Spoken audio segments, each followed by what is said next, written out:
끌어당김 법칙은 강력한 개념입니다. 우리의 생각과 감정이 현실을 만들어낼 수 있다는 것인데요. 긍정적인 생각은 긍정적인 경험을 불러온다는 것입니다. 많은 사람들이 이 아이디어에 공감합니다. 늦은 시간에 주차할 수 있는 공간을 찾았거나 기다리던 취업 합격 문자를 받는 것과 같은 작은 성공들은 이러한 믿음을 더욱 강화시키죠. 마음의 힘으로 운명을 통제할 수 있다는 생각은 정말 매력적입니다. 끌어당김 법칙은 단순해 보이지만 사실은 우리가 생각하는 것보다 훨씬 미묘한 법칙입니다. 이 법칙은 우리의 생각과 감정에 깊이 뿌리박혀 있습니다. 시간이 지남에 따라 오로지 욕망을 끌어들이는 데만 집중하다 보면 예상치 못한 결과를 초래할 수 있습니다. 이는 우리의 기대와는 다른 방향으로 흘러갈 수 있습니다. 이런 일이 발생하는 데에는 4가지 이유가 있습니다. 끌어당김의 법칙을 효과적으로 활용하고 잠재적인 함정을 피하려면 이러한 이유들을 이해하는 것이 매우 중요합니다. 이를 통해 우리는 더 나은 결과를 얻을 수 있습니다. 첫째, 자아의 욕망과 영혼의 필요는 엄연히 다릅니다. 이 둘을 혼동하면 문제가 발생할 수 있습니다. 우리의 자아는 오랫동안 학습된 관념의 영향을 받아 단기적인 만족을 추구합니다. 돈, 명예, 외모, 성공 등은 순간적인 기쁨을 주지만 오래가지 않는 경우가 많습니다. 하지만 영혼은 내면의 평화와 장기적인 행복을 추구합니다. 사랑, 의미 있는 관계, 자아 실현, 평화 등 깊은 만족감과 지속적인 행복을 줍니다.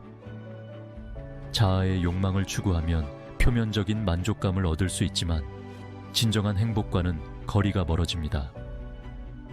영혼의 필요를 무시하면 내면의 갈등이 생기고 장기적으로 불행해질 수 있습니다. 둘째, 우주는 긍정적 경험과 부정적 경험이 서로 얽혀있는 양극성의 원리에 따라 작동합니다. 이 원리를 이해하는 것이 중요합니다. 예를 들어 성공과 실패는 상호 보완적인 관계에 있습니다. 성공은 실패를 통해 얻은 교훈과 경험으로 이루어지고 실패는 성공을 위한 발판이 됩니다.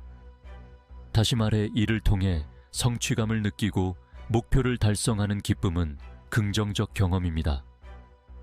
반면 일을 하다 보면 스트레스와 피로를 느끼기도 하는 부정적 경험이 있습니다. 일의 성취감을 느끼기 위해서는 스트레스와 피로를 경험할 때도 있습니다. 그러나 이러한 스트레스와 피로는 결국 휴식과 회복을 통해 해결됩니다. 일과 휴식은 상호 보완적이며 이 균형을 이해함으로써 우리는 더 나은 삶의 질을 유지할 수 있습니다. 이처럼 양극성의 원리는 일상생활의 여러 측면에서 나타납니다. 긍정적 경험과 부정적 경험이 상호 보완적으로 작용하면서 우리의 삶을 풍부하게 만듭니다. 셋째, 과도한 노력으로 무언가를 끌어들이려 하면 우주의 자연스러운 균형이 깨질 수 있습니다. 이는 우리가 원하는 결과를 방해할 수 있습니다. 예를 들면 인간관계에서 누군가와 친해지고 싶어서 상대방에게 계속 연락을 하거나 지나치게 관심을 보입니다. 상대방은 부담을 느끼고 거리를 두게 될 수 있습니다. 적절한 관심과 자연스러운 대화를 유지하면 상대방도 자연스럽게 마음을 열게 됩니다. 이처럼 과도한 노력은 오히려 역효과를 불러올 수 있습니다. 우주의 자연스러운 균형을 유지하면서 적절한 노력을 기울이는 것이 중요합니다. 우리가 원하는 결과를 얻기 위해서는 무리하지 않고 균형 잡힌 접근을 통해 자연스럽게 목표를 이루는 것이 더 효과적입니다. 마지막으로 우리가 무언가를 나타내려고 애쓸 때 간과하기 쉬운 무의식은 현실을 형성하는 데 중요한 역할을 합니다. 무의식의 힘을 이해하는 것이 필요합니다. 체중 감량을 목표로 운동을 시작한 사람이 있습니다. 무의식적으로 나는 절대 살을 뺄 수 없어 라는 생각이 있다면 운동과 식단 조절을 하더라도 쉽게 포기하거나 중도에 그만둘 수 있습니다. 결국 체중 감량 목표를 이루지 못하고 실패할 가능성이 높아집니다.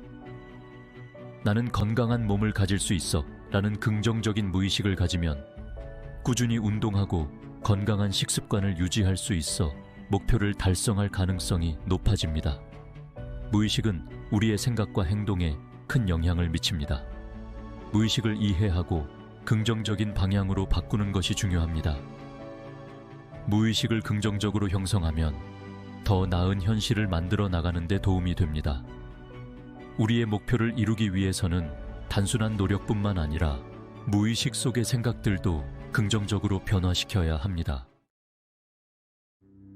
외부의 인정과 물질적인 소유에 의해 움직이는 자아는 즉각적인 만족을 추구하는 경우가 많습니다. 반면에 영혼은 성장, 의미, 그리고 연결을 갈망합니다. 자아가 원하는 것만을 얻으려고 노력하다 보면 결국 우리 영혼이 진정으로 원하는 길에서 멀어지게 될 수 있습니다. 설령 원하는 바를 이루었다 하더라도 이러한 분리는 공허함이나 불만족으로 이어질 수 있습니다. 이는 마치 겉보기에는 맛있어 보이는 음식을 받았는데 막상 먹어보니 아무 맛이 없는 것과 같습니다. 자아의 욕망은 대개 덧없고 피상적이어서 영혼의 더 깊은 갈망을 채워주지 못합니다. 진정한 만족은 덧없는 욕망을 쫓는 것이 아니라 우리 영혼의 목적과 일치할 때 생겨납니다. 우주는 균형을 통해 번창합니다. 모든 긍정적인 면에는 그에 상응하는 부정적인 면이 존재합니다. 어둠이 없으면 빛이 존재할 수 없고 슬픔이 없으면 기쁨도 존재할 수 없습니다. 긍정적인 경험만을 얻으려고 애쓰는 것은 밤 없는 낮을 바라는 것과 같습니다. 그것은 자연의 순리를 거스르는 행위입니다. 양극성을 받아들인다는 것은 삶이 밝고 어두운 실로 짜여진 청화 같다는 것을 인정하는 것을 의미합니다. 도전과 좌절은 실패가 아니라 성장과 배움의 기회입니다. 이러한 자연스러운 흐름에 저항할 때 우리는 저항과 고통을 만들어냅니다. 반면에 수용과 내려놓음은 삶에 피할 수 없는 기복을, 우아함과 회복력을 가지고 헤쳐나갈 수 있도록 해줍니다. 수용은 현재 상황을 있는 그대로 받아들이는 것이며 지나간 일이나 통제할 수 없는 것에 대해 집착하지 않는 것은 내려놓음입니다. 친구와의 오해로 인해 갈등이 생겼습니다. 이때 수용은 갈등이 발생한 사실을 인정하고 받아들입니다. 오해나 갈등에 집착하지 않고 화해하고 관계를 회복하려는 노력을 하는 것이 내려놓음입니다. 이것은 감정의 짐을 내려놓고 더 건강한 관계를 유지할 수 있는 방법입니다. 수용과 내려놓음은 삶의 기복을 더 잘 헤쳐나가도록 도와줍니다. 상황을 있는 그대로 받아들이고 과거나 통제할 수 없는 것에 집착하지 않으면 우리는 더 차분하고 긍정적으로 문제를 해결할 수 있습니다. 이렇게 하면 스트레스를 줄이고 더 회복력이 강한 사람이 될 수 있습니다. 쉽게 말해 일어난 일을 받아들이고 집착하지 않으면 더 나은 해결책을 찾고 빠르게 회복할 수 있다는 것입니다. 우주는 끊임없이 평형을 유지하려고 노력합니다. 특정한 결과를 얻기 위해 한 방향으로 과도하게 힘을 가하면 불균형이 생깁니다. 시소를 떠올려 보세요. 한쪽에서 너무 세게 누르면 반대쪽은 균형을 잃고 공중에 떠버립니다. 마찬가지로 우리가 무언가를 끌어들이는데 너무 집중하면 자연스러운 에너지의 흐름을 방해하게 됩니다. 이러한 불균형은 종종 바람직하지 않은 결과로 이어질 수 있습니다.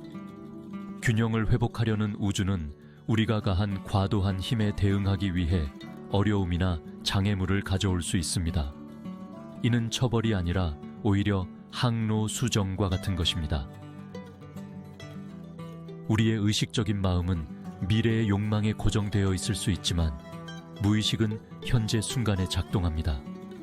무의식은 우리가 지금 이 순간에 경험하는 모든 것에 깊이 뿌리내리고 있습니다. 무의식은 우리의 신념, 습관, 그리고 궁극적으로는 우리의 현실을 형성하는 강력한 힘입니다.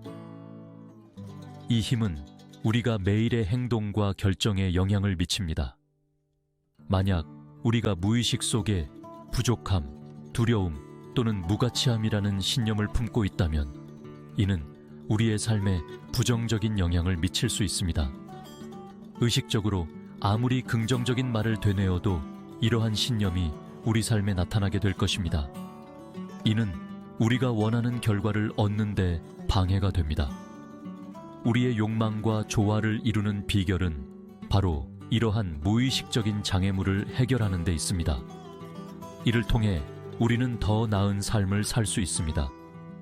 이를 위해서는 자기 성찰, 자기 인식, 그리고 제한적인 신념에 맞서고 이를 놓아버리려는 의지가 필요합니다. 이러한 과정은 시간이 걸리지만 매우 중요합니다. 의식적인 욕망이 무의식적인 신념과 조화를 이룰 때에만 우리는 진정으로 원하는 현실을 만들어낼 수 있습니다. 이 조화는 우리의 삶을 풍요롭게 만듭니다. 우리의 내면을 깊이 들여다보고 진정한 변화를 이루기 위해 노력해야 합니다. 이러한 노력이 결국 우리의 삶을 변화시키고 우리가 꿈꾸는 현실을 만들어낼 것입니다. 그렇다면 끌어당김 법칙의 복잡성을 어떻게 헤쳐나갈 수 있을까요? 답은 강제적인 통제가 아니라 더 높은 힘에 대한 내려놓음에 있습니다. 놓아버린다는 것은 꿈을 포기하는 것을 의미하는 것이 아니라 결과를 통제해야 할 필요성을 내려놓는 것을 의미합니다. 비록 우리가 예상했던 것과 다르게 전개되더라도 우주가 우리를 위한 계획을 가지고 있다는 것을 믿는 것입니다. 내려놓음이란 삶의 자연스러운 흐름과 조화를 이루는 것입니다. 있는 그대로를 받아들이고 더 이상 우리에게 도움이 되지 않는 것을 놓아주고 우리 앞에 펼쳐질 여정을 신뢰하는 것입니다. 우리가 내려놓을 때 우리는 무한한 가능성의 마음을 열고 우주가 우리를 위해 최고의 것을 준비하도록 합니다. 내려놓음의 경지에 도달하는 것은 의식적인 노력과 연습이 필요한 과정입니다. 이는 단순히 마음을 비우는 것 이상의 의미를 지닙니다. 내려놓음을 기르기 위한 3가지 단계는 다음과 같습니다. 첫째, 마음을 비우세요. 마음을 비우는 것은 내면의 평화를 찾는 첫걸음입니다. 명상, 마음 챙김 또는 자연 속에서 시간을 보내면서 끊임없이 떠드는 자아의 목소리를 잠재우세요. 자연의 소리와 함께하는 시간은 마음을 정화시킵니다. 이는 명료함과 직관을 위한 공간을 만들어줍니다. 둘째, 평화로운 감정을 키우세요. 평화로운 감정은 내면의 안정감을 줍니다. 두려움, 분노, 원망과 같은 부정적인 감정을 놓아버리세요. 이러한 감정들은 우리의 에너지를 소모시킵니다. 이러한 감정들은 저항을 만들어내고 풍요의 흐름을 막습니다. 감사, 용서, 연민을 실천하여 내면의 평화를 키우세요. 셋째, 자아를 관찰하세요. 자아의 욕망과 집착을 알아차리세요. 자아가 어떻게 상황을 통제하고 조종하려 하는지 주의 깊게 살펴보세요. 자아의 욕망은 우리의 시야를 좁힙니다. 이러한 욕망에서 벗어나 우주의 지혜에 내려놓으세요. 이러한 단계들을 실천함으로써 우리는 우리의 욕망이 저절로 나타날 수 있도록 비옥한 내면의 토양을 만들 수 있습니다. 이 3가지 단계를 통해 진정한 고요함을 찾을 수 있습니다. 끌어당김의 법칙은 잘못 이해하면 좌절과 실망의 근원이 될 수 있습니다. 하지만 내려놓음의 원리를 받아들이면 우리는 더욱 강력한 힘을 활용할 수 있게 됩니다. 내려놓음은 포기하는 것이 아닙니다. 우주의 자연스러운 흐름과 조화를 이루는 것입니다. 통제하려는 마음을 내려놓고 우리 자신보다 더 큰 힘의 지혜를 신뢰하는 것입니다. 내려놓을 때 우리는 애쓰는 것을 멈추고 흐르기 시작합니다. 통제해야 할 필요성을 내려놓고 우주가 우리를 최고의 길로 인도하도록 합니다. 이러한 내려놓음의 상태에서 우리는 진정한 평화, 성취, 그리고 노력하지 않고도 이루어지는 삶을 경험하게 됩니다. 자아의 욕망과 영혼의 필요를 조화롭게 이해하고 수용과 내려놓음을 통해 삶의 기복을 우아하게 헤쳐나가는 여러분이 되길 바랍니다. 준비한 영상은 여기까지입니다. 감사합니다.